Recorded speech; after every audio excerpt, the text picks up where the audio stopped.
Let's talk about blood flow and lymph flow and its relationship to healing from chronic pain and chronic inflammation. I've been practicing for 30 years taking care of people that are suffering in chronic pain, and I'll tell you one thing definitively. You will have an issue with compromised blood flow to something and away from something and lymphatic flow around that region and multiple regions when you have chronic pain and chronic inflammation. You just have to find it.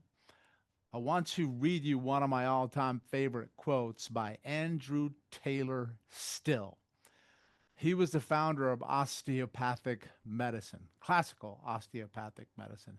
Probably one of the single most influential people in my career to help me with my thinking process to help other people not suffer so much, including helping me save my own life with the lymphatic mojo work that I do.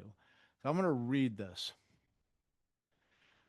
When blood and lymphatics flow freely, the tissues can perform their physiological functions without impedance. That means they can do what they're designed to do, which is heal, recover, regenerate, make new ones so you can go hashtag beast mode monster, recover from injuries and not suffer so much. But you need to have the blood flow and the lymphatics to flow freely. With the occurrence of trauma, physical or emotional. That's called life, Life. So when people say, hey, doc, what causes blood flow issues and lymph issues? I'm like, you're alive on this planet. That's what's causing it. It's going to happen. That's why you have to do work to make sure these things continue to flow well, because they're not just going to automatically do it on their own with what we have for trauma, physical or emotional. These are things like slips, falls, accidents, surgeries, okay? Things that you've been through in your life that have been traumatic from an emotional level. The tissues, which tissues? Yes, is the answer. All of them. They contract, they twist, and they compress. That's tightness, that's tension. And they do it in any direction they damn well please. Okay? That means they just don't move as well. The fluid flow becomes obstructed. And when fluid flow becomes obstructed, everybody, you don't heal. It's that simple. So you have to work at the areas to decrease the twisting and the compression and the tension. It's just knowing where to do that. I'll give you a hint of a great place to start. Our Big Six Lymphatic Mojo Reset is a great place to start because it's designed to free those up. And there's another one over here that's my favorite. All chronic diseases or symptoms of ill health are caused by an obstruction of some sort. And in my world, that obstruction is fluid, fluid dynamics. So let's revisit a couple of other slides. These are some slides from my course on lymphatics and on blood flow restriction. Let's talk about trauma and tension. If you go up here, you've got something called TMS, tension myoneural syndrome. And that's by Dr. John Sarno, who discovered it, who was an absolute pioneer ahead of his time, talking about chronic low back pain in particular being linked to anger and rage, and it manifests in the back. I remember Howard Stern really credited John Sarno for helping him with his back. It's also called tension myositis syndrome. Myo just means muscle. Itis means inflammation. Neural means nervous. Okay. The man was ahead of his time and he got ridiculed because he was talking about the role of emotions in relationship to chronic pain.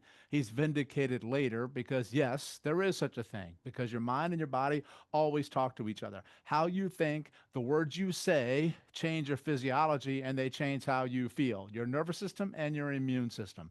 That's called the neuroimmune response because your nervous system and your immune system always function together. Basically, what he said was this: when you have excess emotion, rage, anger, you increased tension in the body.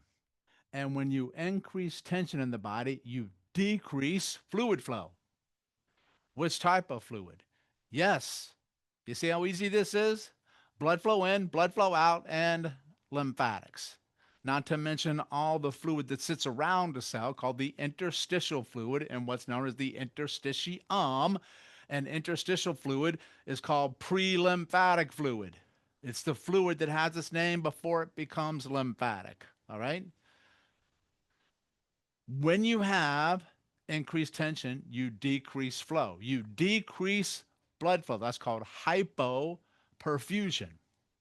That means less of stuff gets to something, particularly oxygen, because oxygen travels on the red blood cells, okay? And the hemoglobin. And it has to detach from the hemoglobin and then be able to go into the cell, which, by the way, it has to cross the interstitial fluid to actually get there. But that makes a whole heap of common sense here, right? Because you get decreased blood flow, now you get decreased oxygen, and that's called hypoxia. And when you get hypoxia, guess what shows up? PAIN. And it doesn't leave you alone. Chronic pain. And here's the rub, everybody. That's what stop chasing pain means. So let's say it hurts in my right shoulder and I do everything to my right shoulder and my right shoulder is not getting any better.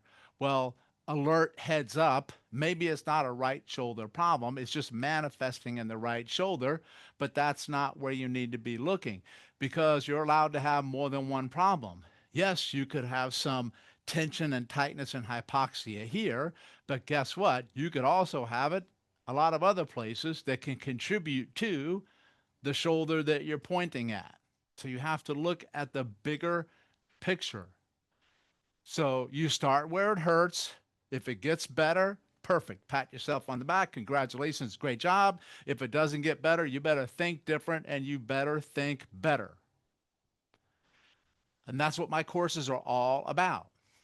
So that's why if you can decrease your emotional state, decrease tension, take yourself out of fight or flight a little bit, things relax and things get to flow better, right? So stuff travels through flow pipes, arteries, veins, right? And lymph.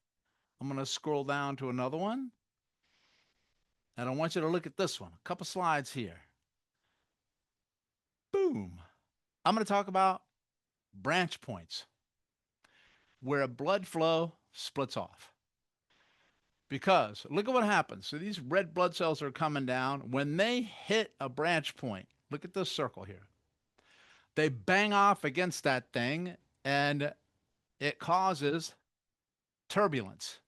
So things have to swirl around this. Think about if you look at a lake and you have water coming down and it hits a rock, then it has to go around, but you create chaos and sometimes you get this eddy, this undercurrent, all right, that can actually pull you under.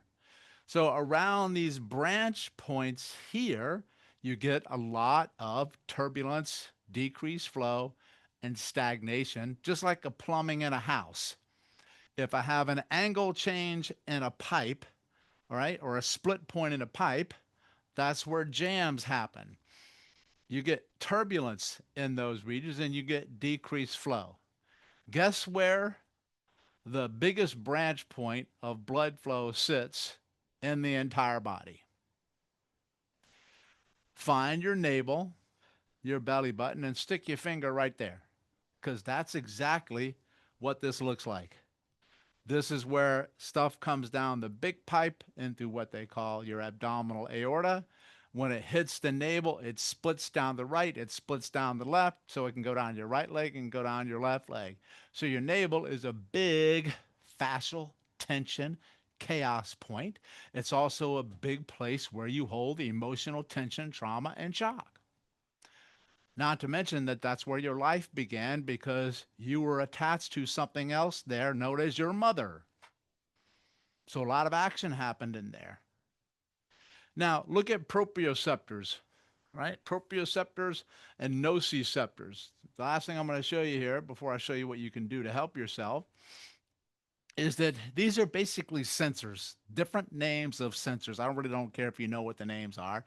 Just know that all those different names here, nociceptors, they take in information like data and particularly threat signals. Anything that can take me out or has a potential to take me out, it's taking in from the environment, sending up to the brain, and the brain's going to interpret and say, hey, man, is this anything that I got to worry about right now? Because if not, I'm going to leave it for later until it gets so many coming up. Then the brain says, hey, you better move on this. This could not work out well. So you have a threshold for nociceptors, right? The nerves in your body are supplied by nociceptors. Well, guess what? I'm here to tell you that if nerves don't get blood flow, they're really going to send off nociceptors because nerves need oxygen.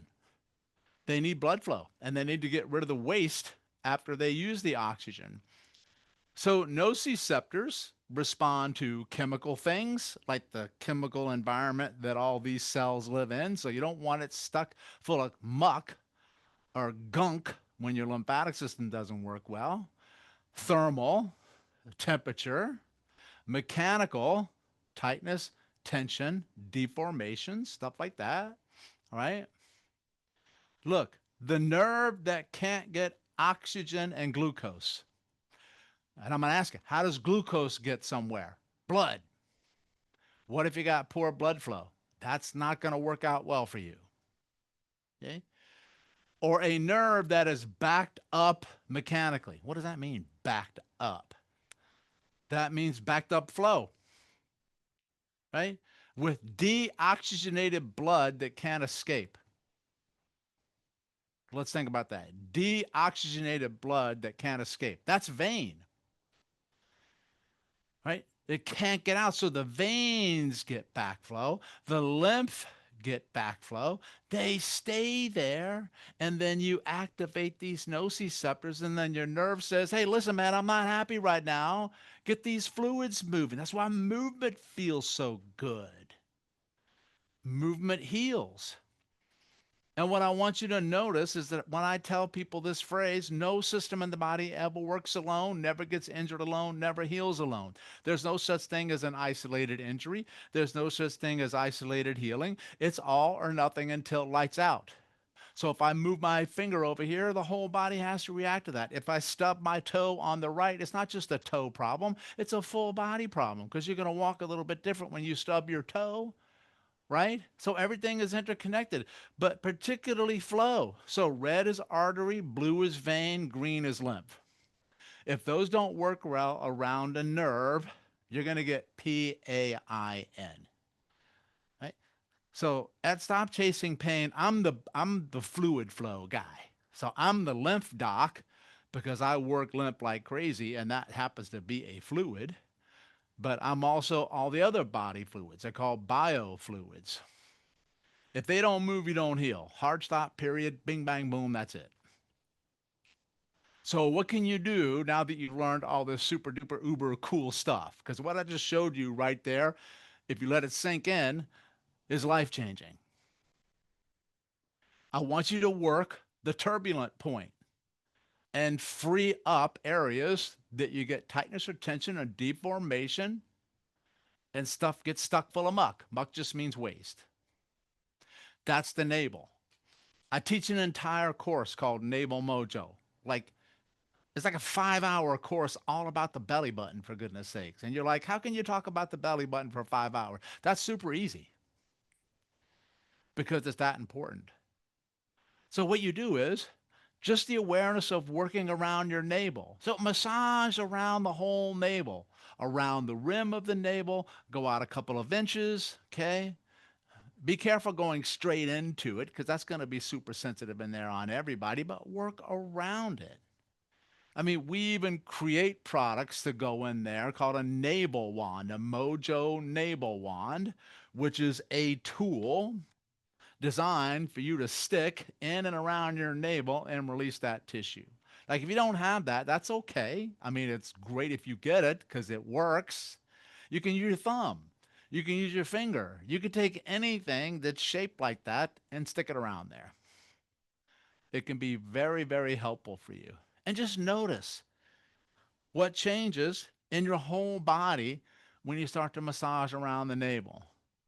I'm going to warn you now, it's going to hurt. If it hurts, that means inflammation. That means you have to get it cleared out and you have to work it. Just go easy. Start with a couple of minutes a day. Do that every single day for 30 days. That's your assignment. Massage around the navel a couple of minutes every single day for 30 days and notice what kind of changes that you have in your body from less tightness, less tension, better movement. I'm less fatigued. I just feel like I can stand up taller because I have less tightness in through here. But the navel is a top 5 spot that we teach everybody to work. So, what's the takeaway message? Fluid flow matters. Start at the navel, see what happens. And of course, if you enjoy the videos, please share them. Come join us at one of our Mojo courses. We got a lot of Mojo courses. You can join our membership site as well. Please comment below anything that you felt in there, the results you have after a month, and don't forget to hit that subscribe button so you never miss any future videos. You can hit that post notification bell up there as well. So anytime a new video drops, bam, you get it. Okay? Thank you, everybody. This is Dr. Perry from Stop Chasing Pain. We'll see you soon on the next video.